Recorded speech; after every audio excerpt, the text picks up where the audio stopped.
Alright guys, I'm going to try to go through this really quickly. This is sort of my first video blog tutorial that I've ever done. Um, so bear with me. I might have some kids coming in. I'm going to try to do this as quickly as possible, but still give you all the information you need. I decided to do this video. It's been about 6 weeks since I started ranking #1 on Google for certain keywords. I've had a few people reach out to me. I'm assuming they are searching, find my name, and just shoot me an email. I don't directly respond to everybody. I think this is probably a better way to go. There's just not enough time in the day to have personal responses to everybody. But hopefully this helps. It will definitely help you move up in your rankings and compete for those clients and compete for the #1 spot. So let's move on here. It's my baby's birthday today. Okay.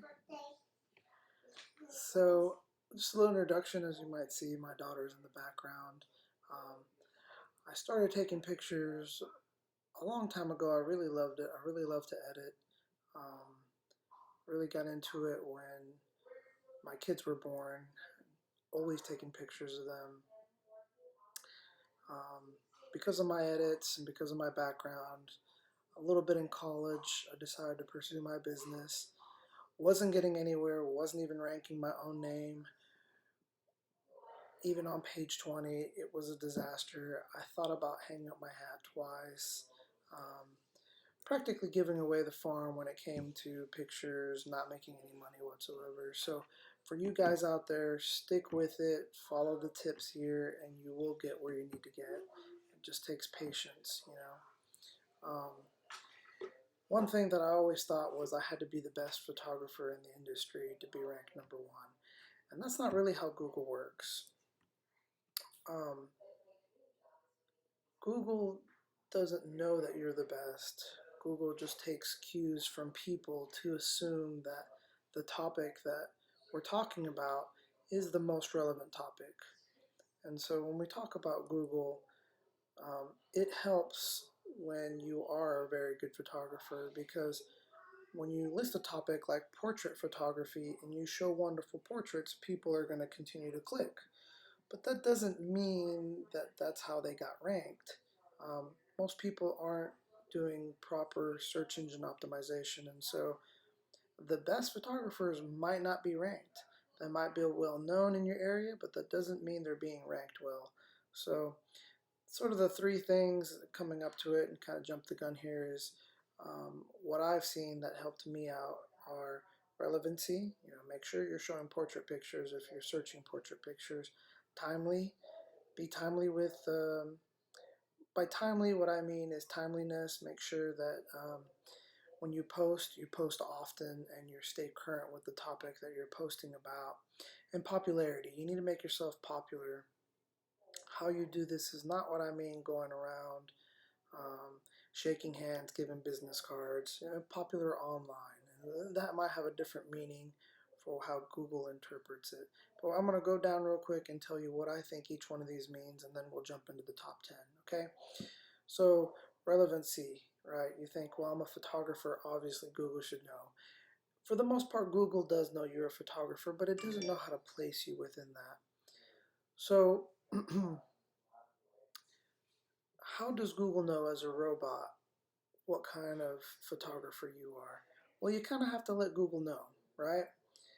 Um, Google has to compete with millions and billions of sites across the world. It needs to know whether you're legit or you're a scam. Okay, and so it also wants to know and needs to know how you're different from, say, a clothing store and what you're selling. The next thing you need to know is you need to talk Google's language. Um, and ask yourself how you might find something, or how Google searches for things on your behalf. And what makes you relevant for Google and Google space, right? So asking these questions through the lens of Google is a little bit different than what you might think makes you relevant. Um, And we'll go through some of these in the top 10. This is sort of introduction to relevancy, but basically it comes down to how we tell Google who you are, and it does that through various methods. And then that way it solidifies you as a photographer, you as a portrait photographer, you as a portrait photographer in Oklahoma City. Okay? Popularity. Everybody loves the cool kids, and so does Google. Okay? But what Google thinks is popular is a little different than what we think is popular. Popularity is very easy with Google if you know the tips and the tricks to get there. Once you start creating new friends, and Google sees friends as web links, keywords, sharing, posting, stuff like that. So if you do that, and as people interact, Google's going to think you're very popular. So we're now moving up to the actual top 10 spots, and I'm going to share a little bit more intimate details about my business name, and some things I might have avoided if I had to start over again. So let's start this journey. So the first one is not a big deal as it was in the past, and Google has been moving away from this simply because a lot of domain names are gone. It's really hard to find a good name that hasn't already been taken. Some of them are parked, and some of them just charge an outrageous amount. It's my little boy here. So it can still hurt you though, and the reason why it hurts you is because in the very beginning, Google needs to discern between your name and somebody else's name that's very similar. Okay, so what I would say here is my company name is Love Big Photography. But when I first started my first year, I would only yield Love is Big Photography or Big Love Photography. So you see how they're very similar? Doesn't work out very well, and I mean, it's frustrating when you can't even rank your own name. I mean, people would search me, couldn't find me. Okay, the next one is domain age. Domain age is very, very important. You know, businesses that stand through the test of time show that they're relevant, that they're important. Google knows that it's not spam, and so make sure that, you know, the only thing that you can really do here besides just waiting is buying as much domain time as you can. And I think what I've seen from GoDaddy and from Google is 10 years. If you can purchase 10 years, it shows that you're in it to win it, and that Google is gonna see that as a cue that you're not as spammy as you could be. For those who already have domain names for a long time, that's good. We'll talk about how to improve on that. You're already winning a great battle there. But you know, some of the photographers who've been out there since 1994, I mean, it's hard to compete in a space when you're just jumping in, unless you do the rest of the steps. So, what has changed between now and then? Wow, mobile has taken over. Everything has to be fast, it has to be mobilely optimized, has to be easy to see. Okay, so Google actually has metrics on how fast your site is, how optimized your site is, and how quickly people can find information on your site. If Google sees a difference or a trend moving away from this, users respond. So let's just take FastSite for example. If your site takes a long time to load, it doesn't matter how good of a photographer you are. People are going to go to your site, they're going to get tired of waiting, they're going to jump backwards and go to the next thing on the list. That's not good. That's called the bounce back rate. If your bounce back rate is very high, Google doesn't like it. They think you're spammy, or they think that your content isn't any good. Next thing is organizing your site. Is your site very well organized? I sort of need to revamp my site to make sure it's better organized. Um, but it's already gone through 3 iterations and I'm making great progress on this area. But it's really hard. I mean, you want people to navigate your website very quickly, render very fast, and they need to be able to find exactly what they're looking for without getting frustrated. And keep it simple. This kind of goes to getting organized, but if you have a lot of things moving around, if you have pop-ups, if you need to put in your email address to look at something, um, if people are trying to find your pricing and you have to email them, um, that is a good strategy. The problem is if half the clientele who show up looking for that don't get it and jump back out, you're actually penalizing your site. So you actually want to be as much upfront as possible without having people to go through too many loopholes. Okay, um, so that's it on this. That is a little bit more difficult to do. Keywords. This is probably the most difficult thing, the hardest thing for me to learn. And the best way that I can describe it is just by showing the sphere of influence that you might have and how you might rank compared to that influence. So I want everybody to ask themselves what kind of photographer they are in terms of ranking. Okay, not necessarily the best portrait photographer, but just in terms of sheer number and competition out there. So if you want to be the #1 slot that pops up on Google when you type in the word, just the single word photographer, ask yourself this question. You are competing against 40 million people. Do you have a chance of popping up #1? I think the answer is no. I think you might get one photographer on there, but you're probably going to get a lot of things like Thumbtack or Yelp or a lot of other companies who are looking to find a photographer for you. Um, and so it's really difficult to compete against those companies who have millions of ad dollars out there, TV spots, tons and millions of people going to their site every day related to various topics like finding photographers, finding whatever business it might be. So it's probably not a good idea to start trying to push photographer as something that you want to rank against. But let's move it a step further. What about ranking within your state? I mean, a lot of people want to get that state advantage. Well, just in my area alone, according to the Bureau of Labor Statistics, 15,000 photographers, registered or unregistered, have tried to make some money off of doing pictures. There's a lot of people in the state of Oklahoma to compete against. I'm not sure about you guys, but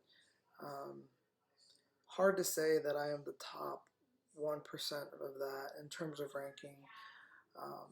Even pictures.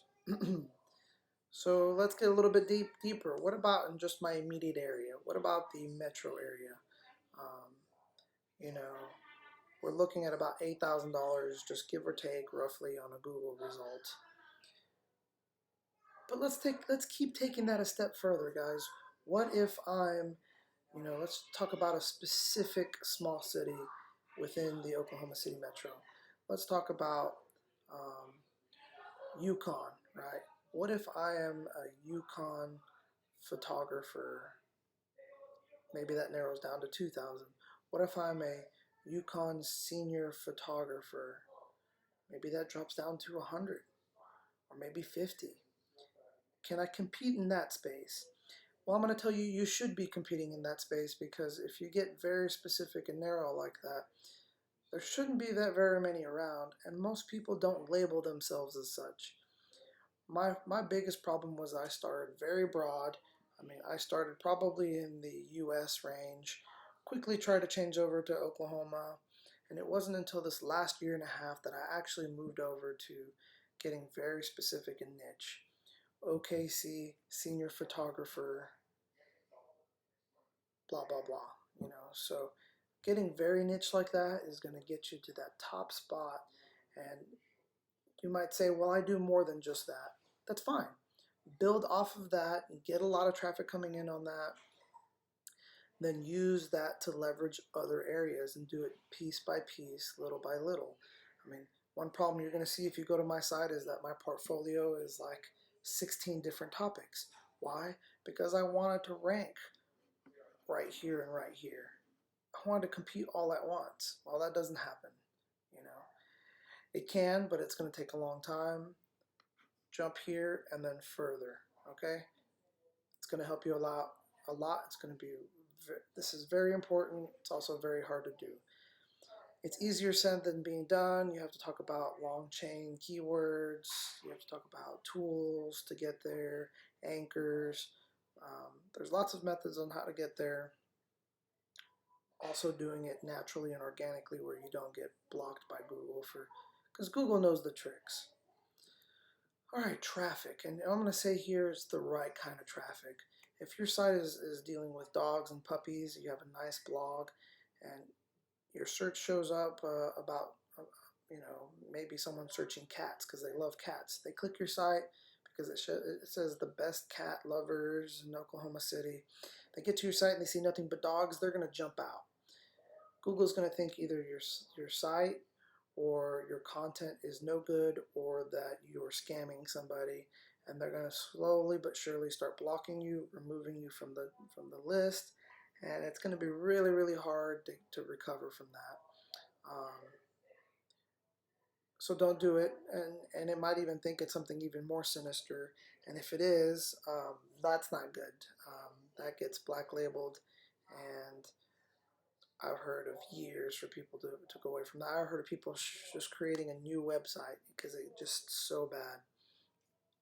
Again, one of the examples I want to show you is just really narrowing something down. You might think this has nothing to do with you as a photographer, but think of it this way. People might find you because they want to take pictures, but they don't know where. And so say, hey, I know the top spots. And you don't have to give away all your top spots.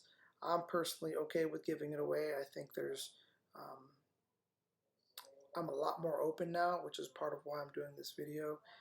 When you feel like you're not necessarily threatened by sharing those secrets, because they're not really secrets, right? Then the collaboration is going to help you out so much more. I've tried to work with other photographers in the past who shut me out, who just no help. They wouldn't even ask for money for mentorship, even if I would be willing to give it, because they feel like once the secret is out, it's out. So having a blog post like this is really great. If you get a lot of people searching 10 best OKC locations for senior pictures, you're going to get a lot of people who are probably seniors and who are looking for places around the location that you serve. Even if you only get 10% of those people because they're budget conscious and trying to do it on their own, they might come back after a Pinterest fail, or they might see something and say, you know what, I'm not even going to attempt to do it. I'm in love with those pictures. I'm in love with those locations. I'm just going to go with the professional and move on from there. So, very good idea. Try to go ahead and steal this 10 best Chicago locations for senior pictures. Get even more specific. Maybe a park within Chicago. Sky's the limit here, guys. Okay. Link building. I know we're starting to get into some areas that sound a little confusing. Basically, link is just think of it as a Facebook friend. Who are you friends with online? If you are friends with people who have been around for a long time in the industry, Google trusts those people. And if they trust those people, they're going to give a little credence to yourself a little bit, right? So if you're a wedding photographer, let me just start off by saying here, you absolutely have to be on The Knot. You don't have to pay for anything. The Knot will give you a backlink for free. You need to use it, okay? Wedding Wire does not, but The Knot does. And if you have that free backlink, it's going to show that you are a member of an exclusive club that is a wedding photographer. Be listed on there because Google's going to see, wow, you have a direct connection from your website to The Knot. You must be associated with weddings and maybe associated with photography. That's how it knows that you are a wedding photographer. I want you to rinse, lather, and repeat this as many times as you can. Find all the free websites that talk about businesses. Find all the websites that talk about photography. Put your listing out there um, and do it as much as you can. I mean, Google's going to see all that and think, wow, this guy is very popular. He's got a lot of friends out there, which is really good. Okay, so do the opposite as well. So, friendship is a two-way street. Just because you have links coming in from the outside, you need to have links going to the outside as well. So, do a blog post. Say, hey, we're live now on weddingwire.com. Go find us there, because that is a double punch. It sees, hey, the relationship is mutual. Um, and you're just solidifying your site. So please do that in your blog posts, do that in your pages, as seen on the knot.com. The Knot really loves this because it really boosts them up, so they've learned the game. That's why they offer these little badges. That little badge is actually a link back to their site. It works. It's called, it's link building. Okay. The other thing I want to make sure that you guys do is when you do put information all across the web, that it matches. Google gets really confused if you have 2 or 3 different phone numbers out there. It starts to think that these are 2 or 3 different businesses out there with similar names, and it just starts blocking those because they're kind of free floating by themselves, and it has a hard time associating that with who you are. So make sure that all your listings are matching. If you ever change a URL, if you change a blog post or a phone number or an address, make sure you update everywhere. It is so critical. There are a couple of businesses out there who do it for you. They're kind of expensive. They range for about $50 a month to make sure. Things should not change willy-nilly. If you do have a change, consider using that service for a month or two and then canceling it. The next thing is collaboration tags and pins.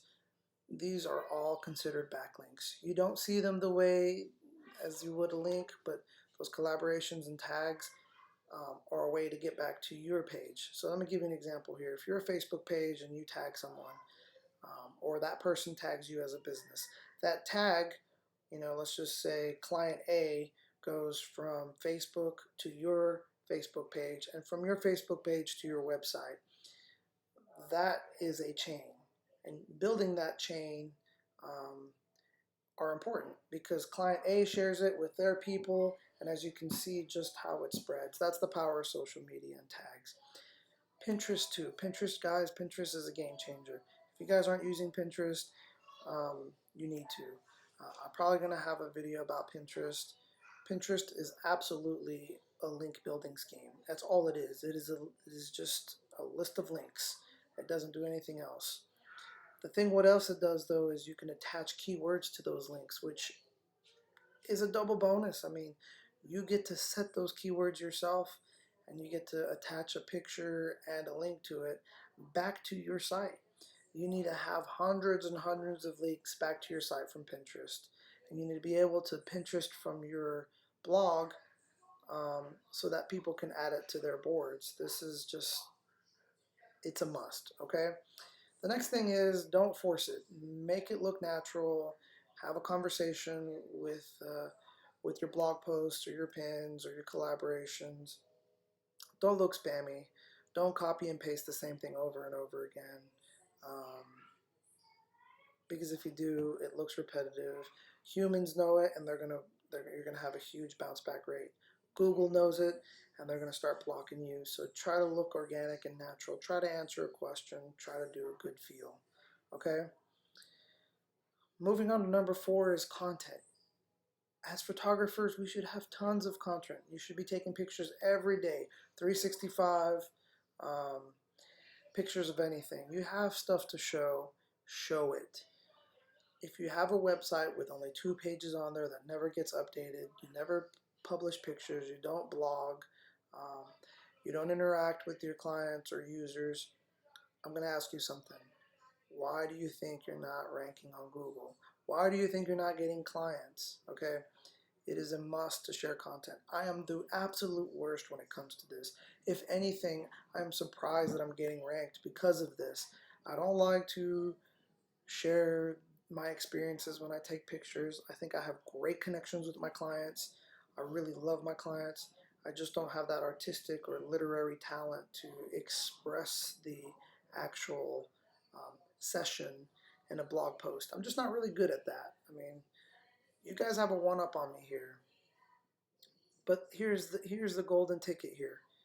Nobody's doing any of this very well. So once you start doing it, you're going to rank easily. I guarantee you, up until this point, only about 10% of photographers out there are doing everything they should be up to this point. As we start moving forward, it's going to get more and more niche, and it's going to become easier and easier to rank. All right, so you should also be putting keywords embedded in your pictures, and I'm not going to go into too much detail into what that means, but you should be putting alternate tags and captions on your pictures, because pictures alone can rank on Google. When you see a search, you do images. Google does a separate kind of thing for images, so you need to be doing that as well. All right, let's see what else we have. Okay, so what we're going to do is I'm going to demonstrate something to you, and in order to do that, we need to do that through a different link. The reason for this is there's a lot of different reasons for this. I want you to be sure that I'm not going to spam you. I want to show you the top 3 separately. YouTube is sort of public, and I want people who are interested, right? I'm already filtering you guys out. I'm filtering you guys out and saying if these up until now were useful for you, which they should be obvious, right? You just got to do them. These next 3 might be a little less obvious, or you might say, but here's the key here. Engagement, having users who want to continue viewing or seeing your content really make a difference. By going and searching out my blog post, by going to the next link below, in theory, in proof, you're going to demonstrate that the keywords associated with this video are working. And because they're working, people are going to continue to come watch this video. This is my first time trying to rank in these keywords to show education, but I can guarantee you that I'm going to be throwing this link out there as to many places that I can to do some link building. And I want to show you that firsthand, how it's actually done, and the only way to do that is to do it. So don't be worried. I'm not going to try to sell you anything or do anything like other videos do. I really just want to increase traffic to my site. And the reason why I want to do that is to demonstrate. So let's go ahead and do that. Go ahead and cut me off. I've been rambling. Please like this. Put some comments down there if I'm a little too crazy or monotone or whatnot, or if my kids are blocking what I'm saying. I appreciate it. Follow the link. Leave some comments on my blog. If there's something else you want me to do, I'll be glad to do it. And I hope you enjoyed. Thank you.